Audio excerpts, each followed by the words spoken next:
Hello again, everyone. Hope you are well on this Thursday afternoon. It is September 12th, and we are, right about 8 weeks away from seeing how many stupid people live in the United States. That's for sure. I've got several things to cover. I'm going to talk about how Mad Max, the days of Mad Max Road Warrior are already here. We're living it now. We truly are. I mean, really think about it. I'll go into that. Also, more about Springfield, Ohio. That has been in the news a lot here lately. And I watched an interesting little piece and read a bit about it, what's been going on there from locals, just regular dudes, not city leaders, not the press, not a politician. These were just people. Okay. And it was interesting. Also, I have a very good passage I'm going to share with you that will resonate with you, especially with the current times we are in. And let's see. But first, real quick. Yesterday, or last night, we noticed that on social media that the county we live in Jackson County, Georgia. Yet again, a post from the sheriff of our county talking about how another arrest of another kid, 12 years old, again, another one, making threats against schools. It's like more than one a day here lately since the school shooting that we had in Winder. What was that now? A couple of weeks ago?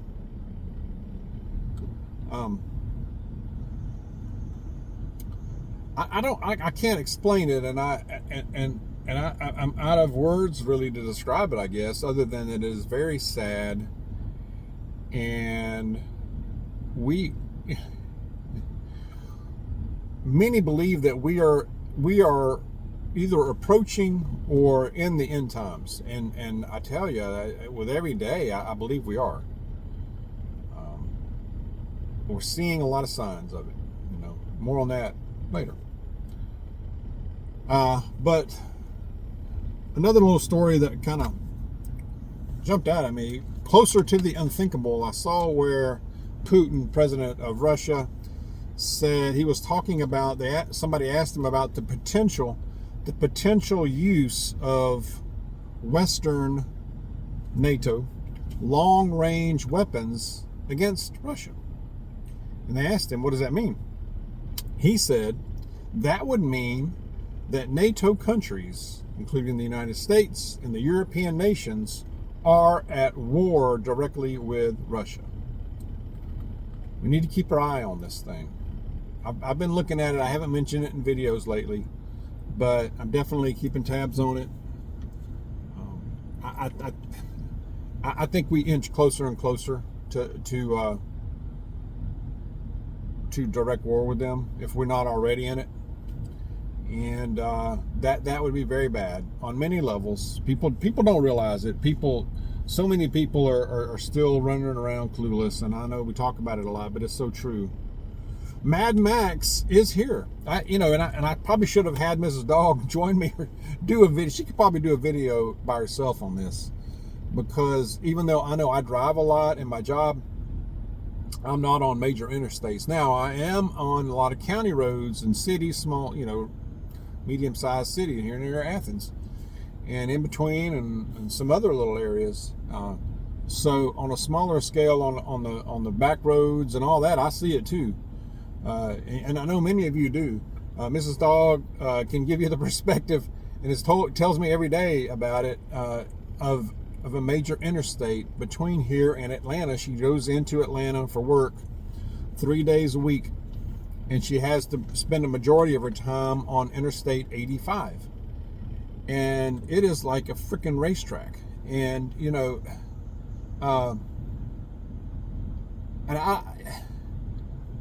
it's like there's no, and what I'm about to say is largely based on what she tells me and it's true. I hear it from others too. It's like there's no enforcement. It's like reckless driving, driving dangerously, speeding. I mean, the speed limits in a lot of places is 65 there. I think 70 in some places when you get closer to where we live.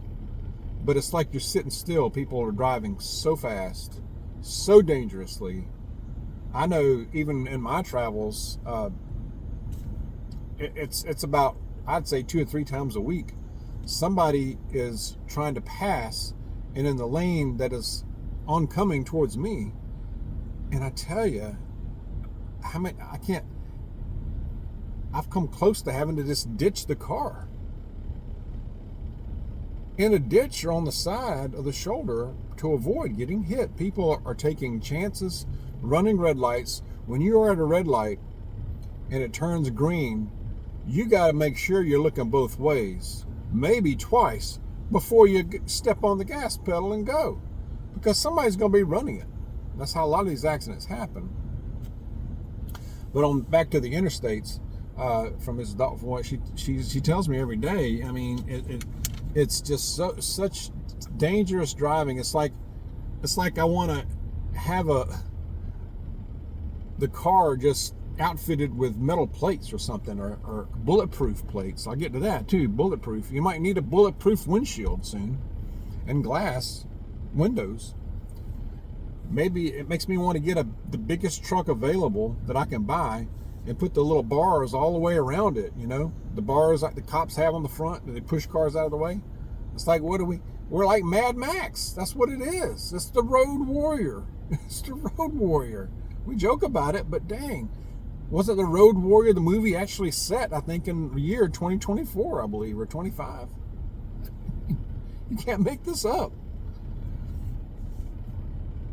But road rage, she tells me about road rage incidents, not involving her, but she witnesses a lot of it, and it scares her. I know it scares me. Rudeness, the meanness of people is unreal. And it's like the more expensive looking the car is, the more rude they are. I'm not surprised. A lot of road rage, a lot of anger out there, a lot of meanness. People are stressed, short fuse. Have protection in your vehicle. Have protection, just in case. I saw a road rage incident on video. They're all over the place. I know, all over the place. No matter where you are. Where a guy walked up and just took out the window of the driver. Now, I'm going to make something clear. And then I see other ones jumping out and they fight in the street. I mean, come on. Don't dismount your vehicle. I'm not leaving my vehicle unless it's on fire and I have no other options, okay? But if they strike my vehicle, and it depends on the state you live in, but here, what I'm about to say, but if they strike my vehicle, especially if they're striking it, then they've crossed another line. That is when I use protection, okay? And I will use it, because at that point you can say you fear for your life. That's just me. That's what I'm going to do. And again, it might depend on your state's laws. You might want to check that out. I know here in Georgia, I'm using the protection, okay? Put it that way. Horrific wrecks every day. Every day, Miss Dawg is coming home, especially on the way home, in the morning too. Horrific wrecks she witnesses and sees the aftermath. It's horrible. It's horrible.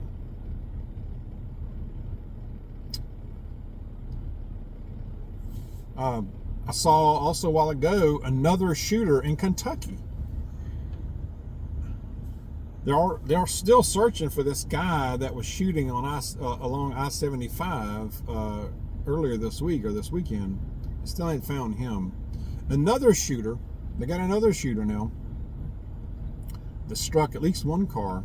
I don't know if it's the same guy or not, but this was in Kentucky, near exit 59. Where it meets Kentucky, I think 15. No, Kentucky 15, where that meets Hal Rogers Parkway. It's in Perry County. Perry County. For those of you who live near there, you might know this, but where that is. But haven't found that guy either.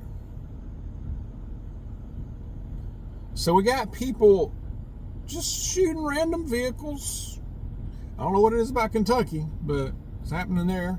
It's probably happening in a lot of places that we don't even know about. But anyway, be careful on the roads. It's unreal. I just, it's going to get worse. It's not going to get better. We know this. Springfield, Ohio. Watched a little clip last night of these guys. One of them was very articulate. Well, they were all pretty articulate. Now, these guys are in jeans, work shoes, work boots, t-shirt. Look like they've been working. They've been working physically. And from the way it looks like, Springfield, Ohio is about 60,000 people, blue-collar type of place, heartland of Ohio.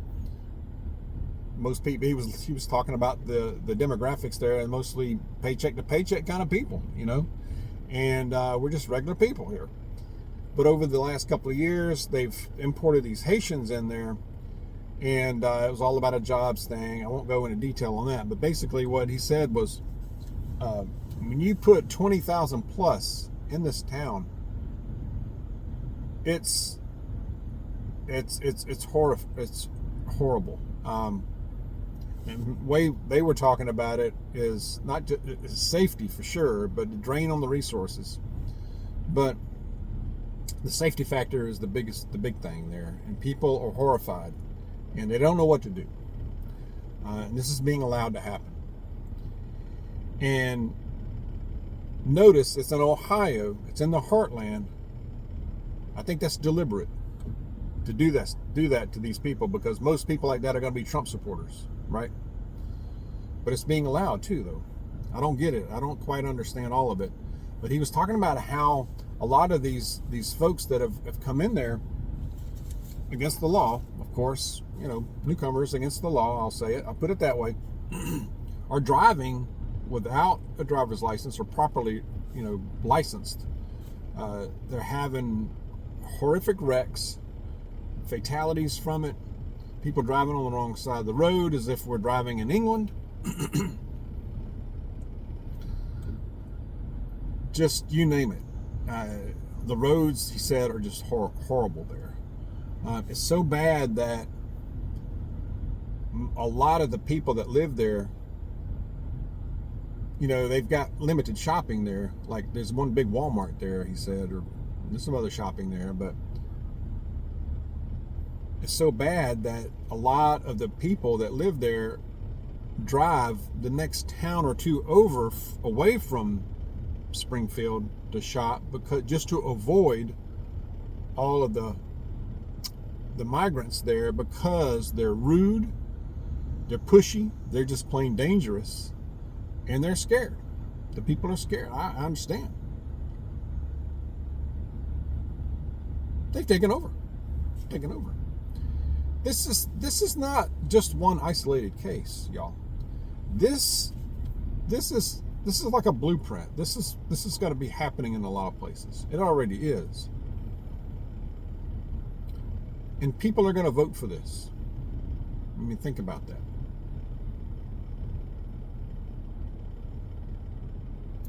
And the guy that was talking about it, he was explaining it and talking about the impact on the community and the people, and they're frustrated. He said, this is not sustainable. This is not sustainable. Something has to be done. Not everybody can pick up and move and leave and run from it. And that's a shame. You're in the United States of America. You're a citizen. You're treated like, I don't know, I can't even think of the name of it. Last. You're last. In so many ways. And this is just the beginning, folks. I think we're in deep, deep trouble. We are in deep, deep trouble. And I wasn't, that debate didn't do much for my confidence in what's going to happen with this election. And then you got post office problems, and all kind of little shenanigans that are going to happen this thing could drag on. Are we going to know the answer? Are we going to know the result November 6th? It could take weeks, longer. So think about that too. But I'm really I'm really pretty worried now after that debate. I really am. In that the thing that sticks out to me, the main thing that sticks out to me about that debate is that it was being allowed that Harris didn't have to answer for the last 3.5 years. That she also was not forced. She was allowed to avoid answering direct questions. She was allowed to not have to articulate her ideas, her policy, her ideas about how she would govern. That's fuzzy, and that's not good. That's never good. There's no details because she has no idea. There's no plan, and she wasn't held accountable to explain anything like that, or explain how she's been the vice president of an administration over what we've seen over the last almost 4 years now. That's the thing. She was able to worm out of any of having to answer any of that and make it all about Trump.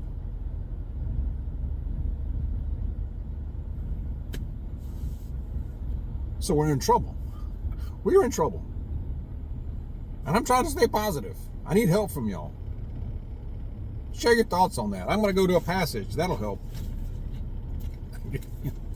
All right, I'm going to a powerful one here in Matthew. If you drive the interstates, heck, not just here, anywhere, I know, you'll agree with some things in Matthew chapter 24, just in human behavior right now. You got people taking shots at people on the interstates. I mean, random cars. I don't, you know. Anyway, Matthew 24. In the words of Jesus, when he's explaining the signs of the end of the age, I like the first thing he says: see to it that no one misleads you. See that no one misleads you. What are we seeing now? People falling for the lies like crazy. It's amazing. I'm going to skip down some things, go to verse 9. This is Matthew chapter 24, verse 12. Verse 11. And many false prophets will arise and will mislead many. We're seeing that.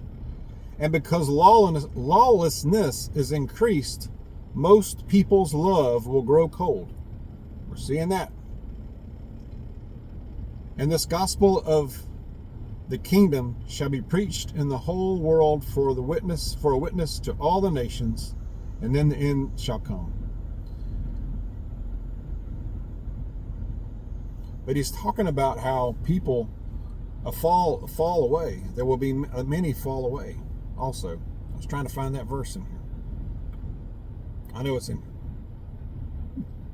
For nation will rise against nation, kingdom against kingdom, and in various places there will be famines. But all these things are merely the beginning of the birth pains. Then they will deliver you to tribulation and kill you, and you will be hated by all the nations, and will be hated by all nations on the account of my name. And at that time, verse 10, and at that time many will fall away and deliver up one another and hate one another. Verse 10 drills right down, I believe, on what we're seeing. And at that time many will fall away and will deliver up one another and hate one another. I think we're seeing it. That's another sign, and that will intensify. That will continue. But it also says in verse 13, but the one who endures to the end, he shall be saved. The one who endures to the end will be saved. We shall endure. We will. That's the main thing. We will endure.